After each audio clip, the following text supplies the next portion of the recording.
The 16-year-old's body was found on a rock shelf yesterday evening by fishermen. It was winched aboard the lifesaver rescue helicopter during a cautious operation in rapidly fading light. Today, police went back to the scene attempting to establish exactly where the youth had left the cliff edge. From the air, it was possible to confirm faint scuff marks on the cliff embankment, which may have been where he dropped almost 50 metres to the rocks below. Police say 16-year-old Joel Kenneth Garrity was an intelligent, popular student who rarely, if ever, ventured to the Dudley area from his home in Gateshead. He was last seen on Monday.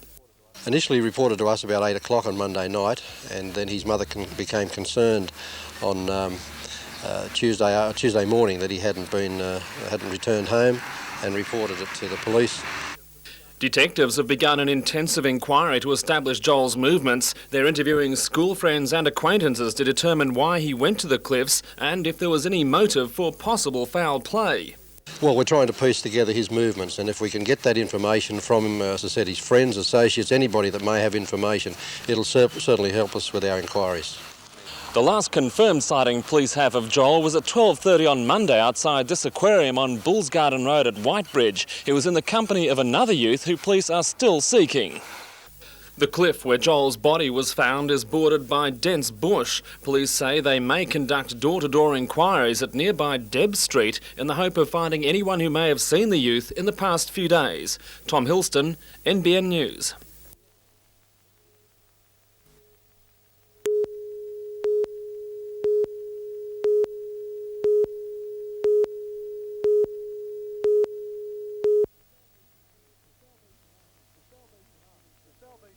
The Salvation Army's SOS Centre is one of the few outlets in the city for the street kids to get a decent meal.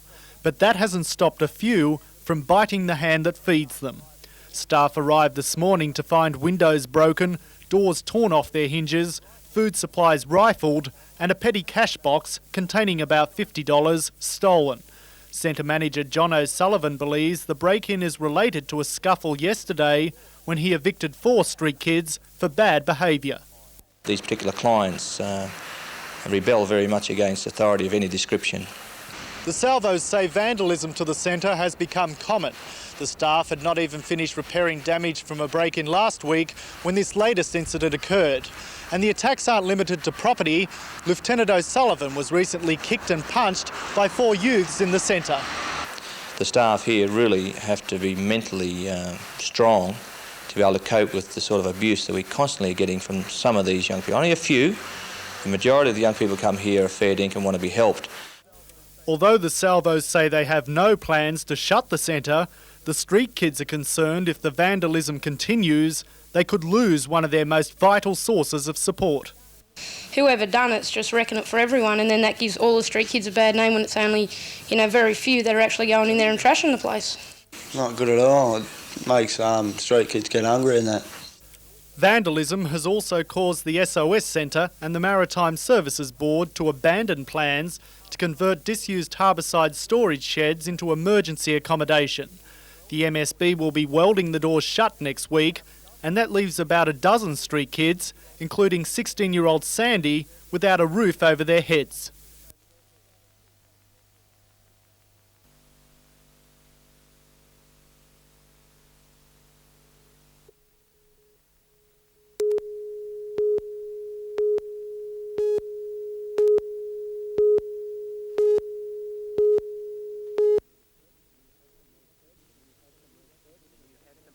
The new Hexham refurbishment facility represents a $1.5 million gamble by Tolkieninen. The money is riding on the future of the Hunters heavy industry. Our future is dependent, of course, on the future of the mining and the industrial base in the Newcastle Hunter region.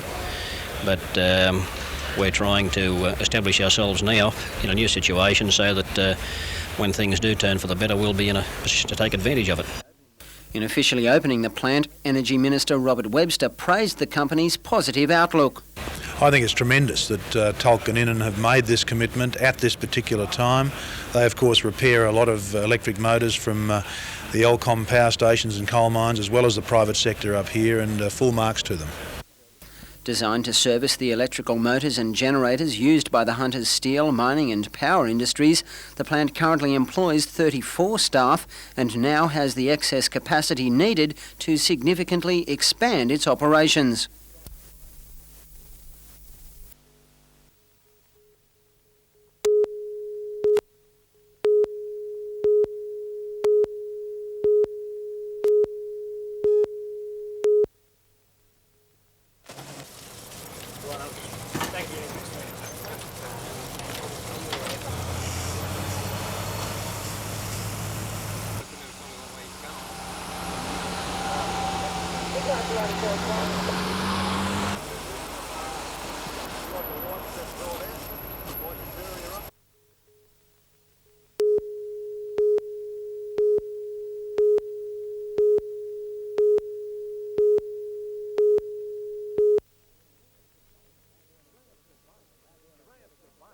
Nurayev's arrival at Aero Pelican this afternoon could have gone unnoticed by the others aboard the packed plane from Sydney were it not for the media huddle waiting.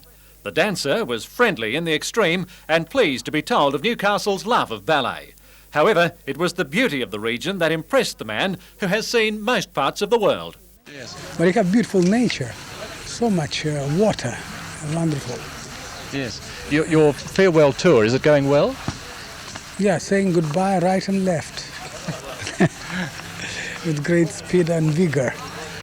A lot of credit for the visit here goes to impresario Michael Edgley, who has given this city much over the past 20 years. Well, we've bought a number of ballet companies here over the years and it's always been very successful. And hence Rudolf Nureyev. That's right. Michael may have been in a hurry, but not so the legend, who was cute with the question, is he giving dancing away completely? Giving dancing away to whom? To what? To where? A farewell tour. It's not really a farewell to dancing. You have dancing. You have dancing. Dancing will stay. I'll be gone. Be well. Bye. Thank you. Thank you. See you later. Why don't you go back and Bye. sit out, huh?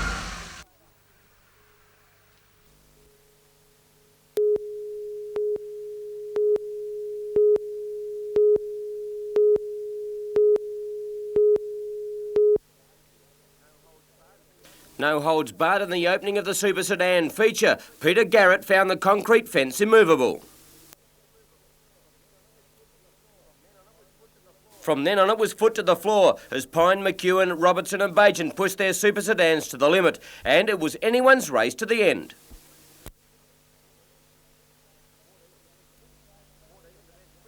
"14 of the best sprint cars in the land were backing up from Friday night's meeting at Parramatta, and Colin Farr was hard on the gas.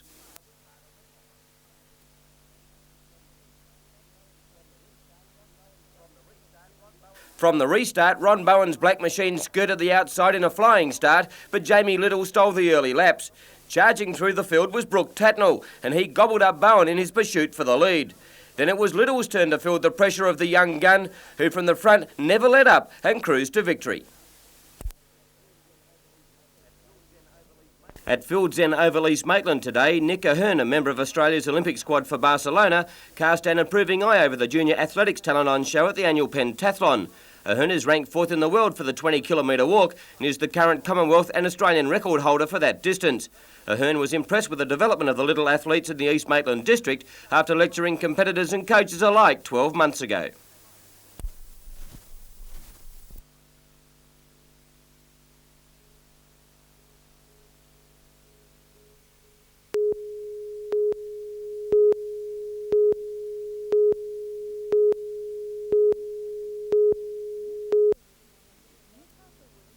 Newcastle was one of the dozens of Hunter Valley and Central Coast police stations which were inundated with people wanting to see at first hand what it's like to cross the thin blue line.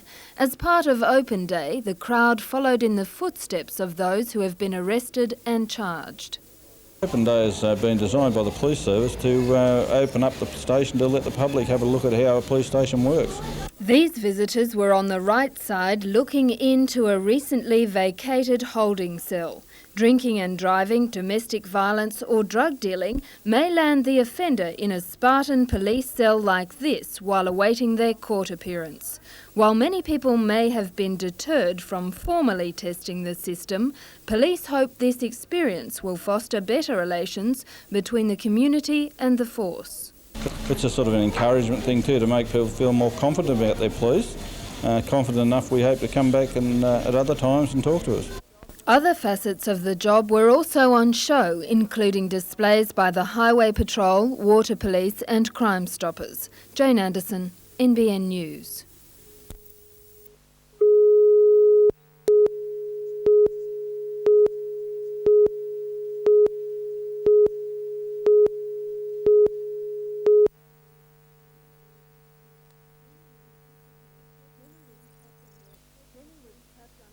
Jenny was trapped under a poker machine after the earthquake shook the foundations of the Newcastle Workers' Club. She was found by a young cleaner who attempted to free her.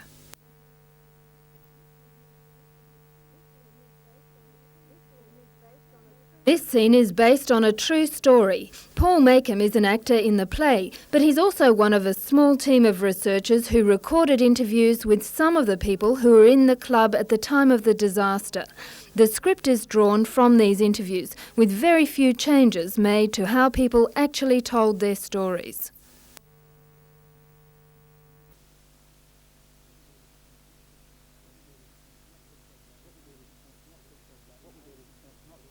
What we get is a sense not just of that moment, but also the deeper resonances of what happened as a result of their close connection with the club and especially the loss of the club. The play has the backing of the Trades Hall Council and the Ministry of Arts. Jane Anderson, NBN News.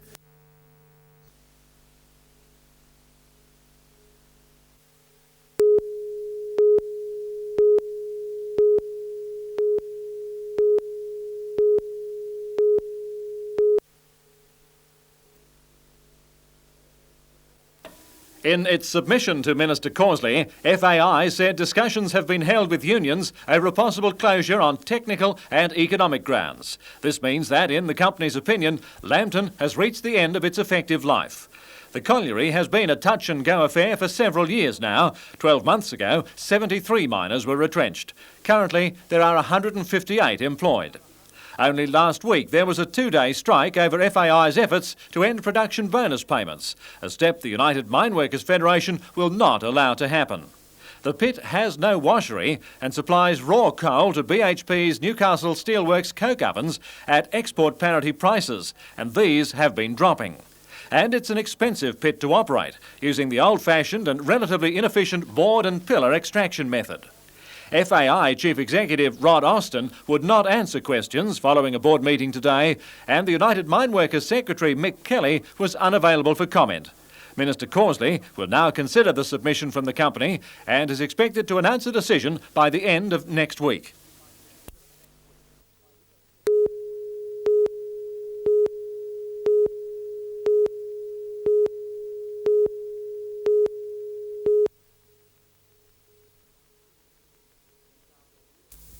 Newcastle businesses took out Australian Quality Awards in 2 categories. Tube makers Structural Engineering shared the award with its 3 other divisions in the national parent company. However, the local division has set out its own high standards, which are now a model for similar companies across Australia. Like all metal industries with a strong dependence on the domestic economy, Tube makers is facing tough times. Newcastle manager Lee Daly says the prestigious award is further proof that the company is moving in the right direction. It's an acknowledgement by other people in the Australian manufacturing industry in general of what's been happening here throughout the tube makers division, and particularly here at the Newcastle Works. BHP Wire Products took the award for Best Company Subsidiary. They're also facing a lean domestic outlook, but commitment to quality control is putting them on par with international competitors. And what that means is focusing on our products and services that we supply our customer.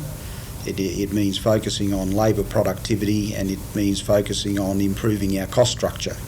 If we get all those things right, then we'll be truly internationally competitive.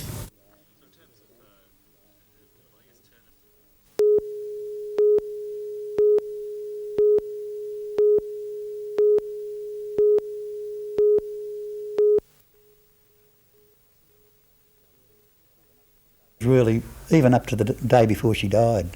I mean, she wasn't an old. She was a very young 80. Alma Gosh had a lot to live for. 4 children, 6 grandchildren and 13 great-grandchildren. However, her health began to deteriorate and on the 4th of November her GP called the admitting officer at the John Hunter. He was told there were no beds available and the patient would be kept in casualty if she came to the hospital. Alma Gosh was cared for at home by relatives and died the next day. The cause is unknown. No, I think it was very unfair. But that's the medical system as far as Newcastle is concerned. There's just no room for seriously ill patients. Possibly if they were gravely ill, they may have got in, but seriously ill, nothing can be done. The family accepts that while in hospital, doctors may not have been able to save her life. However, they are upset that Alma wasn't given that chance. The acting coordinator of medical services at the John Hunter, Len Notaris, says there would have been a bed available in the hospital for Mrs. Gosh, but he admits it may not have been in a ward. If the family doctor at any stage felt a bed was necessary, a bed would be available. Now, perhaps there would be some slight inconvenience with that bed being in the primary emergency care department or the casualty department. The president of the Hunter Medical Association, Dr. Chris Howe, says Mrs. Gosh's death highlights the increasing problems within the area. He says the level of bed occupancy is such that patients must wait to be admitted, or doctors are told there are no beds. What is happening to the casualty service? Are the numbers increasing as greatly as we think they are? As they are increasing, the number of the elective surgery is decreasing. Dr. Howe says the price the community is paying for health cuts is not acceptable. Jane Anderson, NBN News.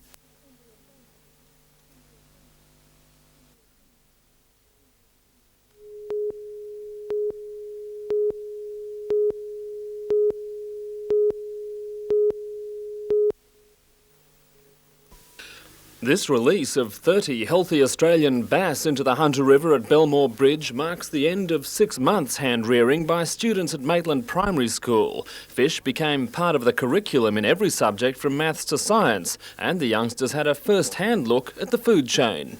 We feed the bass and silver perch worms, and we feed the worms all potato scraps and all vegetable scraps.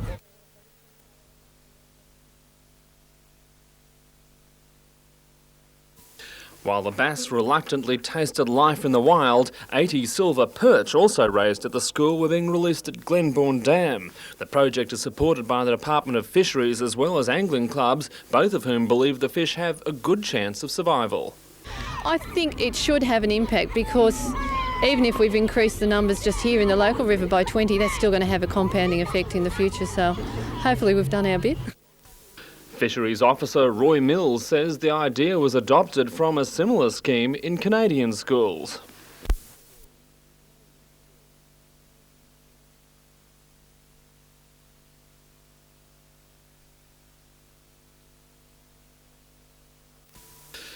Maitland Primary will start another restocking project next year, and it's hoped other schools across the state will join the push to restore our native fish species and their habitats. Tom Hilston, NBN News.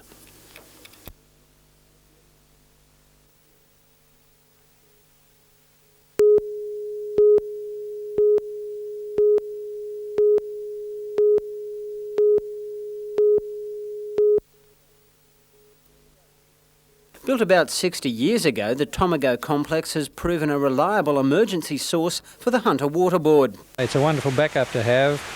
Many cities around the country and around the world, I guess, don't have such an emergency backup facility, so we're very fortunate.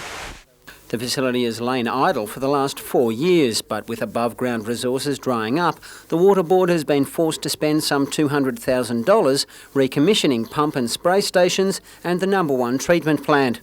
It's currently producing 30 million litres of water each day, about 1/8 of the Hunter's total consumption. This will ease the demand placed on the Chichester Dam, sole supplier for the Dungog and Clarencetown area. It's now down to just 44.8% of capacity, a fall of almost 12% over the last month. Slightly better is the Grahamstown site at 60.9, but that's still a far cry from the 79.7% of capacity still available from the Tomago sandbeds. If the drought continues, a second Tomago plant will be brought online, doubling the current output. There's a fair bit of work and money required to do that, of course. I'm sure we can find the money for that. We may have to defer some other projects perhaps, but that's our intention if the drought does continue. Water from the Tomago site is significantly more expensive to produce, but there will be no price increase passed on to consumers during this financial year. Bruce McKenzie, NBN News.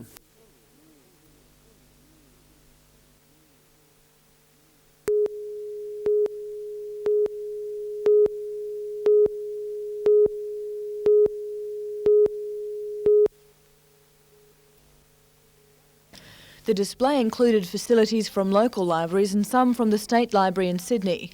Long gone are catalogue cards, replaced by the latest in computer CDs, which allow readers access to the latest reference works at the push of a button. Other CDs can store an entire set of encyclopedias or reproduce statistics in an illustrated form.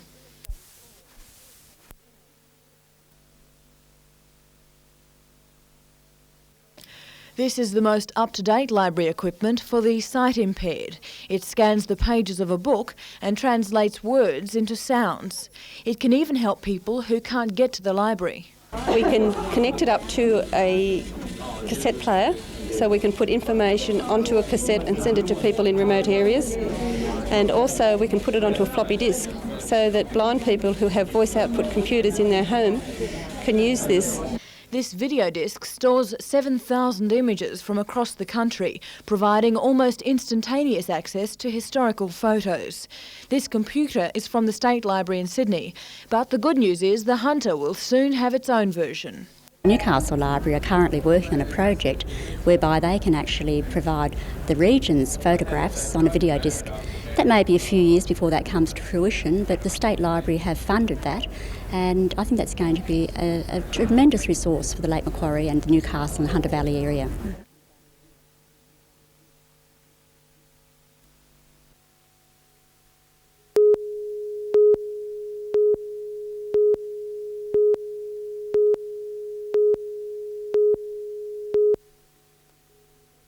For the second time in less than a week, the future of Australian surfing was on display at Newcastle Beach, and with a solid 1.5 metre swell pushing through, it looked radical. The first round saw plenty of locals progress, but one of the standout performances came from North Narrabeen hotshot Brett Bannister. A transport mix-up saw him arrive at the beach ready to take his frustration out on some hapless waves. I managed to get a lift in the back of a work truck up to Hornsby and then get onto a train 3 minutes before it came on the XPT, got to Broadmeadow and then had to wait another 25 minutes for another train. So it took me about 3.5 hours, 4 hours to get here. The next heat saw Terry McKenna make the transition from the airwaves to the ocean, but he found himself up against nimble Queenslander Jason Gale and West Australian mighty mite Kenny Dan.